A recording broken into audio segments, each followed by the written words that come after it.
Okay, welcome back everybody. This is now part 3, and in this part we're looking at the topic of inequality in a global context. This part specifically focuses on economic globalization, and we'll be looking at some debates in the social sciences about whether economic globalization should be seen as a good or a bad thing, and just some general scientific analysis of the consequences of economic globalization on society. So I will start by saying that economic globalization has probably been one of the most debated forms of globalization, not just in the social sciences, but probably in society as well. So many of the political debates around globalization are about the economic impacts of globalization on different societies. Now, there are many scholars who stress the positive impacts of economic globalization for doing things like reducing extreme poverty, or reducing the cost of goods, right? There is an enthusiasm amongst many economists in particular for economic globalization. But other economists and other social theorists have been more skeptical. They've linked economic globalization to new forms of inequality, and perhaps today are a bit more concerned about things like environmental degradation that comes from the spread of economic globalization. Complex debate, lots of tricky areas to engage in, but I will say that what I will find interesting about this debate is it links back to some of the stuff we talked about in weeks 1 and 2, particularly the difference between functionalism as a theoretical paradigm and conflict theory as a theoretical paradigm. Remember, these are different approaches to the question of why our societies organized the way that they are. If you ask a functionalist, why has economic globalization proceeded? The functionalist is going to say, well, because it is good for society in some way, because it has some kind of positive effect or positive consequence. A conflict theorist is going to say, well, why has economic globalization proceeded? It must be because it creates new opportunities for exploitation. It must be because it benefits somebody at the expense of somebody else. And you'll see as we go through the content in this part, the difference between that functionalist and conflict theory perspective. Let's start by talking about one major theory of economic globalization, which was modernization theory. This is a very old theory. It really emerged in the 1940s. It became very popular in the Cold War, so through the 60s, the 70s, the 80s, and particularly after the end of the Cold War, it's around about 1989 or so, we saw a resurgence of modernization theory. And one very famous book published in this vein was the book The End of History and the Last Man by Francis Fukuyama. Modernization theories argued that the economic development of a society created certain benefits for that society. They encouraged economic globalization, and in particular they encouraged the spread of capitalism and free market capitalism around the world. They believed in the importance of liberal democracy and institutions that could support the capitalist marketplace, and the belief was that societies would gradually adopt these institutions because these institutions had proven themselves to be the best institutions for social development. If you want stability, peace, development, if you want high standards of health, medicine, literacy, welfare, human flourishing, then societies should move in the direction of greater interconnection. They should adopt institutions like liberal democracy and free market capitalism. So Fukuyama presented these ideas in The End of History. He's just one figure in this long history of modernization theory. But he was looking at the end of the Cold War, and he was noticing the collapse of communism around the world. And his belief was that, well, with the collapse of communism was the collapse of any genuine alternative to liberal democratic capitalism. He believed liberal democratic capitalism had proved itself in a way to be the superior ideology, and that we had experienced the end of history because we no longer see any ideological conflict. We'd experimented historically with all these different forms of social organization, but we had arrived at liberal democratic capitalism as the best, the final, the most superior institution. You can see how this is linked to a functionalist idea. Right, the idea there is economic globalization is happening. More and more countries are adopting liberal democracy and capitalism, not because it's being forced upon them, not because it's leading to exploitation, but because these countries are recognizing the benefits of these institutions for their own societies. Right? As these countries develop, they're taking on Western institutions because they recognize their intrinsic superiority. Now that was modernization theory. And modernization theory was opposed by what are known as dependency theories. And dependency theories make the opposite argument. They make a conflict theory argument. They argue that the reason why countries in the developing world are adopting these Western institutions is because it's being forced upon them by countries in the global north. Dependency theories really came out of Latin America. And an important name here that you might want to remember is Fernando Cardozo. And Cardozo wrote this very famous book here called Dependency and Development in Latin America. Cardozo was looking at the economic situation in many Latin American countries, and he was particularly interested in institutions like the International Monetary Fund, the IMF. And this was an institution which encouraged many Latin American countries to abandon socialist policies. These countries were heavily indebted, in many cases, to countries in the global north, and the IMF said, we'll give you a loan to help deal with that debt, but you're going to need to adjust your economies in some way. You need to reduce socialism, reduce regulation, open up your markets, open up your economies. The argument from the IMF was a modernization theory argument, that by opening up your economy, you would achieve higher levels of development, you'll be able to pay off these loans that we give you. But dependency theories argued that something more sinister was going on. They argued that what was actually happening was that countries in the global north were using institutions like the IMF and the WTO to forcibly open up countries in the global south so they could exploit them, take their resources, take their wealth, use these patterns of debt in particular to fund their own lifestyles. So the basic argument of dependency theory was that the wealth of the global north was dependent on the poverty of the global south. The reason why modernization theory was opposed here was because the dependency theorists argued that the institutions of the global north could not simply be copied into the global south because they depended for their success on the exploitation of the global south. If the global south had no one else to exploit, they could not copy these institutions and be successful.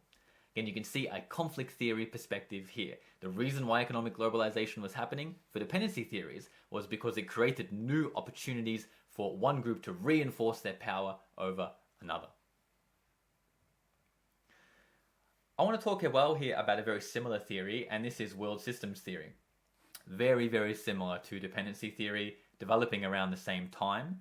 And the key name here is this fellow here, who is Immanuel Wallerstein. Wallerstein was a neo-Marxist, so he was explicitly drawing upon Marx to make arguments. And you can see how dependency theory is very Marxist in orientation, right? Just as Marx argued there is an upper class who lives parasitically off the labor of the lower class, dependency theories argued that the wealth of the global north was based upon the exploitation of the global south. There was a kind of upper class of countries that lived off the labor of this lower class of countries. This was the argument that was made by world systems theory as well. They argued that there was a global division of labor, that there was a set of core countries, this was the developed world, there was a set of peripheral countries, the kind of developing world, and the core countries made their wealth, achieved their standard of living by exploiting the peripheral countries. Countries in the global north were service sector economies, they were high skilled, they were capital intensive, and they were taking resources from peripheral countries and using them, again, to fund their own wealth and their own luxury. This was often done through forcible means. I mean, I talked about earlier, for example, the Opium Wars and how China tried to prohibit the sale and distribution of opium, and they were forcibly opened up by Britain in the 19th century. Again, this is kind of imperial expansion. Think about colonization and how many of these countries, or many of these empires were created where the resources from countries in the global south, colonies, were taken and used to fund the wealth of empires. This is the kind of thing that world systems theory is very interested in. I have a diagram here just to show you what I mean when I'm talking about core and periphery, or global north and global south. There's lots of different terminology here. The old terminology was the first world and the third world. Then we moved to the developed and developing world. Now we tend to speak of global north and global south. World systems theory speaks of core and periphery, but in general we're referring to the same division of countries. And again, world systems theory argued that the core maintained its wealth and its prestige, its status, by exploiting the peripheral countries, which really only had their resources to sell, very much in the way that the proletariat only has their labor power to sell to the bourgeoisie. Hopefully you can see some of these neo-Marxist elements coming in to the discussion here. Now, these theories do have their critics. Again, it's not my job to be here and tell you which one of these theories you should believe in. I will say that one thing that I think world systems theory did a very good job at doing is creating a more holistic portrait of how countries were related to one another. One of the weaknesses of modernization theory was that it tended to focus just on individual countries alone. So if you were asking a modernization theorist, why is this particular country poor? You pick any country in the global south and say, why is this particular country in a state of poverty? Why is it not as wealthy as a country like Australia? A modernization theorist would typically focus on factors internal to that particular country. They would say, well, it's because that country has an authoritarian form of governance, or it's because it has certain socialist policies that are preventing the development of capital. The utility of world systems theory and dependency theory was that they give you a perspective of the world as an interconnected system. So if you ask them why is a particular country poor, they won't just look internal to that country. They'll look at the place of that country within an entire world system. They might say that a country is poor because it's been systematically exploited by countries in the global north. Now, that's not to say that that's the only way to look at the problem.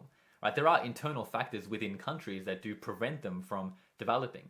But I think you can see the benefits of taking on a more global view here. And again, thinking about what we said about Beck in the last part, world systems theory is a great example of methodological cosmopolitanism. Not just focusing on individual countries and what's going on inside of them, but by looking at a world system, a global system, and the effects that can have on different regions around the world. So debate continues between these different views today. The kind of theories I'm talking about here, modernization theory, dependency theory, were really very heavily debated through the 1990s in particular. And I think today we have new theories which are also interested in these dynamics, and these debates tend to come in waves, right? There's kind of a couple of years where everyone's talking about this issue, goes quiet for a while, and then now it becomes popular again. And I think we're seeing discussions about globalization and inequality become very popular again due to some recent changes in the world that I'll talk about in the next part of the lecture. Now, sociologists obviously play a really important role in these debates, but we work alongside other disciplines that are also interested in these areas. So sociology is important, but so too is economics, history, political science, studies of development, all these kind of things. And hopefully we can work together to develop good empirical data that's actually showing the consequences and the effect of economic globalization, so we can have a more sophisticated discussion about its benefits and its drawbacks. So before I conclude this part, I thought I would give you a quick example of a really contemporary theorist writing very recently who is thinking more about the dynamics of inequality that come from economic globalization. And so I thought I would talk about the work of Dutch-American sociologist Saskia Sassen. Sassen is really famous for the notion of global cities. She's really interested in the role that certain cities play in the economic globalization process. And why I think she's important to talk about is she really contests some of the ideas that the earlier theorists we looked at in the last part of the lecture were talking about. I think when you read these theorists, you get a sense that place, right, geographic place, has become entirely irrelevant in thinking about society and culture. Someone like Bauman says we've moved away from the era of place towards the era of flows and networks. That place, again, is utterly irrelevant for our understanding of how the world works today. Someone like Ulrich Beck says we need to get rid of methodological nationalism, to forget about the individual national society, and to focus on how the global system operates. I think Sassen provides a nice counterpoint to that position. She recognizes that economic globalization is happening, but what she shows is that economic globalization is not evenly distributed across the world. It's not that gradually every country is becoming integrated into this system in an exact, even way. Economic globalization is way more intense in some places, and particularly for Sassen in some cities, than it is elsewhere. If you're living in one of these global cities, you will feel economic globalization everywhere around you. If you're living in a different city, even in a globalized country, or particularly if you're living in a city in a country which is disconnected from the global economy, you'll really not see economic globalization around you. So Sassen is interested in flows of money, but also flows of people. Like we know when it comes to migration, for example, it's not that migrants are moving around the world to every city or every country in exactly the same proportions. We know that migration is concentrated. Right? People are moving to specific cities, specific countries, and these global cities often have very high amounts of migration. This leaves room for very high amounts of exploitation, as I'll discuss in a moment. Just to show you what I'm talking about here, here's a very interesting map showing the global flow of funds. This was in 2016. It's a bit old now, but nothing really has changed. And it shows you where money is moving in and out of different countries. Like this is essentially a map of the global economy. And you can see where money is moving. It's moving in and out of North America, a little bit from South America, lots from Europe, lots from East Asia, China, India, etc. Fair amount from the Middle East now as well, some from Australia. Notice what is missing here. Right, if you look in the middle of the map, you can see the entire African continent pretty much disconnected from global capital flows. Still today, a very tiny percent of global capital is actually moving in and out of Africa. So if you're living in an African country, you probably won't feel economic globalization to nearly the same extent. Just another similar chart to show you here. This is the top 20 global capital sources. So again, just pinpointing countries on the map, and these are the most dominant economic players in the world. We can see, again, the United States, Canada, Australia, we see Japan, we see China, we see some European countries as well. But what's not on this map? What countries are missing from global capital flows? What countries are relatively irrelevant for global capital flows? It's hard looking at these two maps not to say that place is still, it's hard not to say that place is still not a very important factor in the way we think about the world. And remember, Sassen's point is that it's not just about the country, it's about the cities as well. Certain cities are hubs of global activity, central nodes in these global networks. And we have to think about that if we think about the way the global economy is operating. So these charts show you the global flow of money. What they don't show you is the global flow of people, and these charts are a bit harder to read, and I'll show you one of these charts here. And this shows you simply positive total global migration. So it shows you where individuals are migrating to. And you can see certain hubs here. Like look at Australia, for example. You can see Australia contributes very little migration to the rest of the world. But there are many, many migrants coming to Australia from this wide variety of countries. Same thing is true of migrants entering into Europe, and same thing is true of migrants entering the USA. But again, we know that migrants are not spreading across the entirety of Australia. Migration is concentrated in certain cities, like Sydney and Melbourne, for example. And this is something that, again, Sassen is very interested in because she thinks it creates new opportunities for exploitation.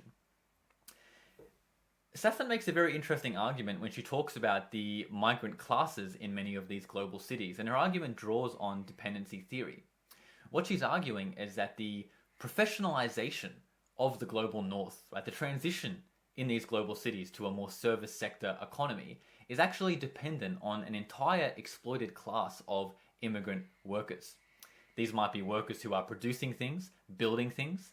They might be workers who are doing service jobs that are considered beneath many of the workers in the global north. So they might be doing housekeeping, child rearing, cleaning, janitorial jobs, waste disposal, things of that nature. Notice the similarity between Sassen's ideas and dependency theory. Dependency theory argued that the wealth of the global north was dependent on the exploitation of the global south. Sassen's argument is that in global cities, the ability of certain individuals to do service sector roles, again, they might be working as lawyers, accountants, consultants, business people, etc., depends upon this entire class of exploited immigrant labor. If you look at a place like Singapore, for example, right, you see daily massive amounts of people coming into Singapore from India, from China, from Bangladesh, doing the kind of employment that I'm talking about, allowing for a more professional class to exist. And places like Dubai, right, we've seen literal human slavery, right, that allows for the construction of these magnificent skyscrapers and construction projects where individuals then work and do financial jobs, for example. So Sassen ties, again, it draws our attention to the importance of place, the places you come from, the places people are going to, and to be interested in these new networks of dependence that are created. Global cities for Sassen, in part why they're so important is because they're actually central hubs for flows of money around the world that create new networks of dependency. So one of the things we see as immigrant labor comes into a country, again, take the example of Singapore, for example. Many workers will come from a place like Bangladesh into Singapore. They will live there, they will work there, they will earn money there. A lot of that money gets sent back to their home country.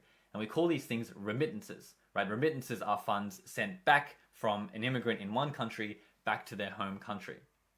Many of these home countries are actually dependent on that remittance money to survive.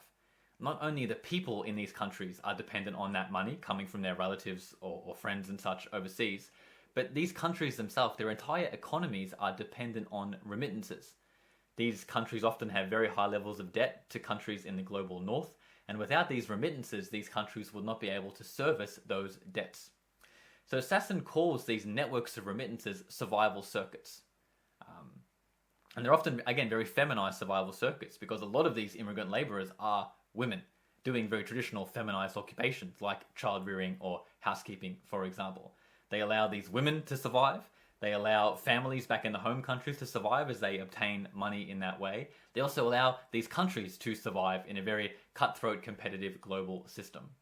So there's a lot of content there. There's a lot you might talk about and think about, but I think Sasson is really interesting because she talks about the global economy and these interconnected flows of people and capital, but she does it without disregarding the importance of place altogether. That's a lot. Let's take a break, come back in part 4, and we'll talk about some anti-globalization movements that are going on today.